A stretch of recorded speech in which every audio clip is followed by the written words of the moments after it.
Hey guys, आज की इस वीडियो में आप लोगों को बताने वाला हूं कि आपके पास अगर Vivo S2 5G फ़ोन है, इस फ़ोन में आप अगर कंट्रोल सेंटर जो है चेंज करना चाहते हो, अभी देख सकते हो हमारा कंट्रोल सेंटर इस तरीके से आ रहा है और मैं चाहता हूं यहाँ पे फुल में आए या कोई और स्टाइल में आए, तो कैसे कर पाओगे? चलो मैं एक चुटकी में बताता हूँ।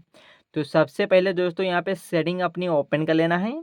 उसके बाद सबसे नीचे आ जाना है, यहाँ पे लिखा होगा सिस्टम मैनेजमेंट, इस पर क्लिक कर देना है। कंट्रोल सेंटर लिखा होगा, इस पर क्लिक कर देना है और यहाँ पे इस पर आपको टिक कर देना। उसके बाद देखोगे यहाँ पे कंट्रोल पैनल अपना खोलोगे तो यहाँ पे फुल में आएगा। तो इस तरीके से कंट्रोल सेंटर चेंज कर पाओगे। अगर यहाँ से दोस्तों और इसमें जो है आइकन या कोई अदरवाइज़ कोई नई चीज़ है वो ऐड करना चाहते हो तो कैसे कर पाओगे? पेंसिल का निशान होगा, इस पर यहाँ से देखो बहुत सारी चीज़ें आपको मिल जाएंगी जो ऐड कर सकते हो। जैसे कि दोस्तों हमने कैमरा ऐड कर लिया, ठीक है, तो यहाँ पे ऐड कर लिया, ठीक है। और उसके बाद यहाँ पे देखोगे एडिट पे जाना है और यहाँ से बहुत सारी चीज़ें जो हैं इसमें ऐड कर सकते हो, ठीक है। तो इस तरीके से दोस्तों कर पाओगे। तो वीडियो अच्छी लगी हो तो वीडियो को लाइक एंड चैनल को हमारे सब्सक्राइब करना ना भूलें।